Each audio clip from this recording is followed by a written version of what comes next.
아우구스티누스의 윤리사상에 대해 알아보겠습니다. 교부 철학의 대표자인 아우구스티누스는 플라톤 사상의 영향을 받아 플라톤 철학을 바탕으로 그리스도교의 교리를 체계화합니다. 그는 플라톤이 제시한 완전한 실제인 선의 이데아를 신으로 대체하였는데, 여기에서 신은 만물의 창조자이며 스스로 존재하는 존재이고 전지전능한 절대자입니다. 신은 최고 선이며 완전하고 영원 불변하며 무한합니다. 아우구스티누스는 우리가 신에 대해 적극적으로 규정할 수는 없고 부정의 방법을 통해 설명할 수밖에 없다고 봅니다. 예를 들면 신은 물질적 존재가 아닌 정신적 존재이다 처럼 말이죠. 이는 신을 어떤 개념을 사용하여 적극적으로 설명하고자 하면 그 개념에 의해 신이 한정될 수밖에 없기 때문입니다. 그리스도교에서는 신은 무에서 만물을 창조했다고 봅니다. 그런데 여기에서 그렇다면 악도 신이 창조한 것인가 하는 의문이 생기는데요. 아우구스티누스는 악은 신의 창조물이 아니며 선의 결핍 또는 결여 상태라고 봅니다. 악은 신의 창조물이 아니기 때문에 실체적 존재 또는 적극적 실제가 아니며, 따라서 악은 어떤 것이라고 말할 수가 없습니다. 빛과 어둠을 예로 들 수 있는데요. 어둠은 실제로 존재하는 것이 아닌 빛이 없는 상태에 대한 표현이라는 것이죠. 악은 의지의 방향을 신으로부터 멀리하는 데 있는 부수적 현상으로 볼 수 있습니다. 악의 원인은 창조자인 신이 아니고 피조물의 의지입니다. 인간의 의지는 그 자체로는 선이지만 신을 외면하는 무질서한 의지는 올바른 질서가 없는 선의 결여 상태, 즉 악이라고 볼 수 있습니다. 모든 피조물들은 불완전한 존재인데요. 완전한 선인 신에게서 멀어지는 만큼 불완전한 존재가 되며, 불완전한 존재일수록 선이 결핍된 존재가 됩니다. 자연적 존재의 불완전성에서 선의 결핍으로서의 자연적 악이 생겨나고, 인간의 무질서한 의지, 자유의지의 남용에서 도덕적 악이 생겨납니다. 인간은 신이 부여한 자유의지를 통해 선을 선택할 수도 악을 선택할 수도 있습니다. 신이 인간에게 악을 선택할 수도 있는 자유의지를 부여한 이유는 신이 인간을 도덕적 선택이 가능한 자유로운 존재로 창조했기 때문이다 라고 볼 수 있습니다. 그렇다면 무질서한 의지는 어떤 의미를 가질까요? 아우구스티누스에 따르면 모든 존재는 선이며 존재에는 위계가 있습니다. 그 기준은 불변성 또는 변화 가능성이라고 할 수 있는데요. 신은 영원 불변하지만 다른 모든 존재에는 변화와 사라짐이 있습니다. 변화와 사라짐은 열등한 존재의 특징이며 불변성은 완전한 존재의 특징입니다. 어떤 존재가 얼마나 우월한지 또는 얼마나 열등한지는 그 존재가 변화와 불변의 척도에서 어디에 위치하는가를 따져보면 알 수 있습니다. 이에 따르면 영원 불변의 신은 가장 상위에 위치하고 물질적 세계는 가장 낮은 곳에 위치합니다. 인간은 변화하고 사라지는 육체를 소유하면서 불멸의 영혼도 지니고 있기 때문에 존재의 위계에서 중간에 위치하고 있습니다. 이러한 존재의 위계를 통해 사랑을 구분할 수 있는데요. 영원한 것에 대한 사랑, 즉 신에 대한 사랑은 우리에게 항상 만족감을 주지만, 변화하고 사라지는 것에 대한 사랑은 우리에게 실망감과 슬픔을 주게 됩니다. 따라서 인간은 더욱 우월한 존재에 대한 사랑을 추구해야 하는 것입니다. 이렇게 더욱 우월한 존재를 사랑하는 것을 곧 사랑의 질서라고 할 수 있습니다. 육체보다 영혼을, 인간보다 신을 더욱 사랑하는 것이 이성적인 것입니다. 영원 불변의 존재인 신은 목적 그 자체로서의 사랑인 향유의 대상이며, 인간을 포함한 영원하지 않은 것들은 수단으로서의 사랑인 사용의 대상이 됩니다. 또한 신이 아닌 존재들에 대한 사랑도 모두 신에 대한 사랑 안에서의 사랑이어야 합니다.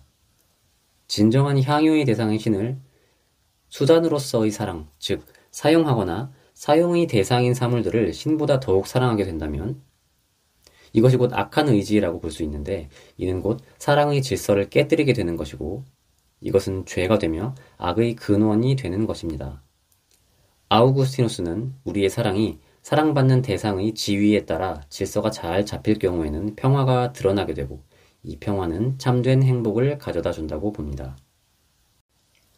아우구스티누스는 최고선을 신으로 보며 최고의 덕을 신에 대한 완전한 사랑으로 봅니다. 인간은 최고의 덕인 신에 대한 사랑을 잘 구현할 때 참된 행복에 도달할 수 있습니다. 그는 플라톤의 사주덕을 신에 대한 사랑의 다른 측면으로 해석하면서 절제를 신을 위해 스스로를 건전하게 지키고 타락하지 않도록 하는 사랑, 용기를 모든 것을 신을 위해 기꺼이 감내하는 사랑, 정의를 신만을 섬기고 그리하여 인간에게 주어진 다른 모든 것을 잘 다스리는 사랑, 지혜를 무엇이 신을 향하도록 돕는지를 분별할 줄 아는 사랑으로 표현합니다. 아우구스티누스는 선한 사람이란 선한 것을 아는 사람이 아니라 선한 것을 사랑하는 사람이다 라고 표현합니다. 결국 신을 사랑하는 사람이 선한 사람이라는 것인데 신을 사랑하는 최상의 길은 자신과 이웃을 사랑하는 것입니다. 이러한 사랑에서 믿음이 솟아나고 사랑은 믿음에 의하여 더욱 강해지며 믿음과 사랑의 결합으로 소망이 생기는 것입니다. 아우구스티누스는 행복을 모든 인간의 삶의 목표이며 인간이 본성적으로 추구하는 것이라고 보는데요. 이 행복은 인간의 최고선이 되는 것을 사랑하고 또 그것을 소유하는 데서 성립한다고 합니다. 이때 최고선은 신이며 신을 사랑함으로써 우리는 신을 만나고 행복에 이르게 됩니다. 행복은 지복이라는 용어로도 자주 표현되는데요.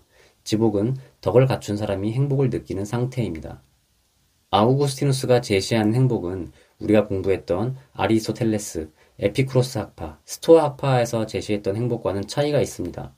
인간의 이성적 능력이나 노력, 자유의지만으로 가능한 것이 아니고 신의 은총과 사랑이 반드시 필요하기 때문입니다. 신의 은총은 신의 계시를 통해 드러나며 이러한 계시를 바탕으로 신과 하나 될 때 인간은 참된 행복에 이를 수 있습니다. 아우구스티누스는 이성에 대한 신앙의 우위를 인정합니다. 우리가 태양빛 없이는 사물들을 볼 수 없는 것처럼 인간의 정신이 영원한 진리를 인식하기 위해서는 신성한 빛이자 조명인 신의 계시가 필요합니다.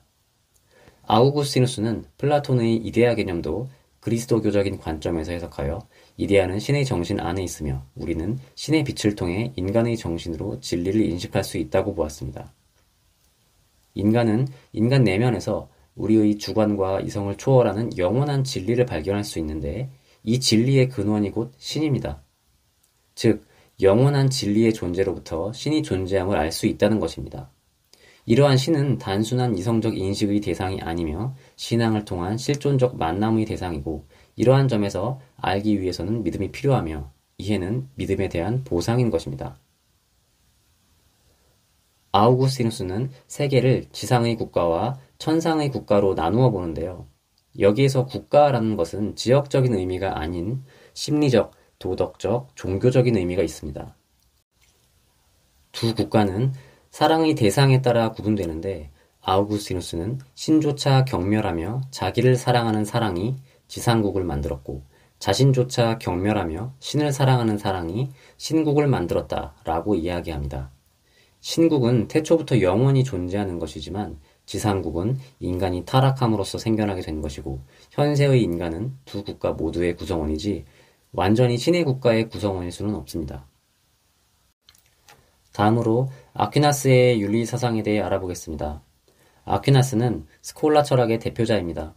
스콜라 철학은 신앙과 이성 간의 조화를 추구하였는데 아퀴나스는 그리스도교와 아리스토텔레스 사상 간의 조화를 중시하였습니다. 이는 그가 제시한 목적론, 행복론, 덕론 등을 통해 알 수 있습니다.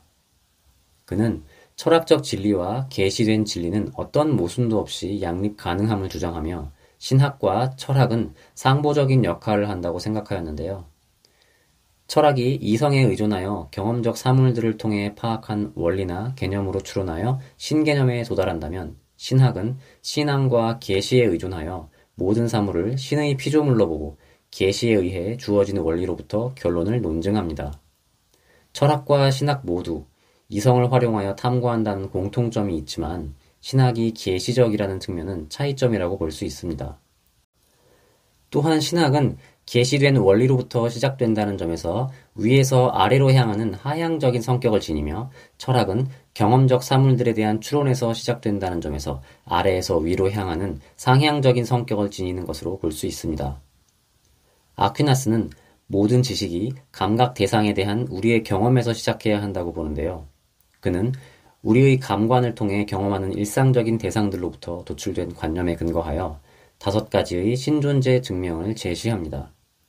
5가지의 신존재 증명에 대해 간단히 살펴보면 첫째, 제1운동자로서의 신입니다. 어떤 운동은 그 운동에 선행하는 다른 운동에 의해 생겨난 것이고 그 다른 운동도 또 다른 운동에 의해 생겨난 것이라고 할 수 있는데 이 과정은 무한히 소급될 수 없고 다른 것에 의해 움직이지 않으면서 다른 존재들을 움직이는 첫 번째 운동자가 있어야 하는데 아퀴나스는 이 첫 번째 운동자를 신이라고 보았습니다. 둘째, 제1원인으로서의 신입니다. 모든 운동과 현상에는 원인이 있는데 그 원인의 원인을 계속 따라가다 보면 원인 없이 생겨난 원인, 즉 스스로 존재하는 신이 있다는 것입니다. 셋째, 필연적 존재로서의 신입니다. 이 세계가 생성과 소멸이 있는 우연적 존재만으로 이루어져 있다면 이 세계가 한때 아무것도 없었던 적이 있어야 하고 아무것도 없었던 적이 있었다면 이 세계에는 아무것도 없어야 합니다. 아무것도 없는 상태에서는 어느 것도 생겨날 수 없기 때문입니다. 하지만 이 세계에는 아무것도 없는 것이 아니기 때문에 이 세계에는 우연적 존재가 아닌 불변성을 가진 필연적 존재도 있어야 하며 이 필연적 존재가 바로 신이라는 것입니다. 넷째, 절대적 가치로서의 신입니다. 우리는 어떤 사물들의 상대적 가치를 비교하곤 합니다. 예를 들어 A와 B의 아름다움을 비교한다고 할 때 판단의 기준이 될 수 있는 가장 아름다운 것이 있어야 하며 각 사물들은 이것의 아름다움을 담고 있어야 합니다. 이때 판단의 기준이 될 수 있는 가장 완전한 것이 곧 신이라는 것입니다. 다섯째, 우주의 설계자로서의 신입니다. 우주는 질서에 의해 움직이며 그 자체에 조화로움을 갖고 있습니다. 이러한 우주의 질서는 우연이 아니라 어떤 존재에 의해 창조되었다고 볼 수 있는데 이 우주의 창조자가 신이라는 것입니다. 아퀴나스는 아리스토텔레스와 마찬가지로 인간은 선, 목적을 추구하며 가장 궁극적인 목적을 최고선으로 봅니다. 아퀴나스는 그리스도교적인 관점에서 인간의 궁극 목적은 창조되지 않은 선, 즉 신이라고 봅니다. 아리스토텔레스는 인간이 현세에서 최고의 행복인 지혜를 사랑하는 관조적 삶을 살아갈 수 있다고 보았지만 아퀴나스는 현세에서의 삶은 진정한 행복을 위한 예비적 단계이며 진정한 행복은 내세에서 신과 하나됨을 통해 온전히 도달할 수 있고 이를 위해서는 신의 은총, 신과의 인격적 만남이 필요하다고 보았습니다. 덕은 간단히 말해 올바르게 행위하고자 하는 성향을 의미하는데요. 인간은 덕을 통해 궁극 목적인 행복에 도달할 수 있습니다. 덕은 자연적 덕과 신학적 덕으로 구분할 수 있는데 자연적 덕은 지성의 덕과 품성의 덕으로 구분할 수 있습니다. 지성의 덕은 선과 진리를 추구할 수 있도록 지성을 완성시키는 능력이며 이해, 지식, 지혜 등이 지성의 덕에 속합니다. 품성의 덕은 올바른 생활을 할 수 있도록 욕망을 통제하고 지도하는데 품성의 덕에는 플라톤의 사주덕인 용기, 절제, 정의, 사려가 속합니다. 신학적 덕은 신의 도움을 받아 인간을 영원한 행복으로 인도하는 덕으로서 신에 의하여 인간에게 주입되며 신의 계시에 의하여 인간에게 알려집니다. 그리스도교에서 기본적으로 강조되는 믿음, 소망, 사랑이 여기에 해당합니다. 아퀴나스는 법의 형태를 영원법, 자연법, 인간법, 신법으로 구분합니다.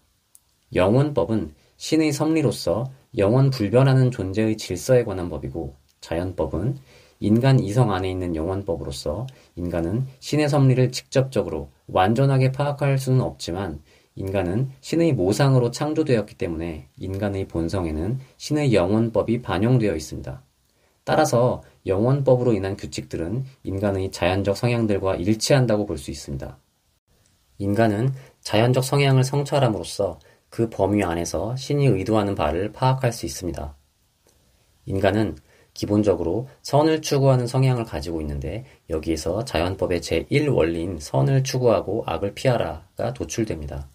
또한 인간이 다른 존재들과 공유하는 자기 보존 성향, 인간이 다른 동물들과 공유하는 종족 보존 성향, 인간의 이성적 능력과 관련된 신적 진리를 인식하고 공동체 내에서 다른 사람들과 더불어 사회적 삶을 영위하려는 성향에서 자신의 생명을 유지하고 건강을 보존하라, 결혼하여 자손을 늘려라, 신과 자신이 살아가는 사회에 대한 진리를 인식하고자 노력하고 공동체 내에서 평화롭게 살아가라 등의 자연법의 구체적 내용을 도출할 수 있습니다.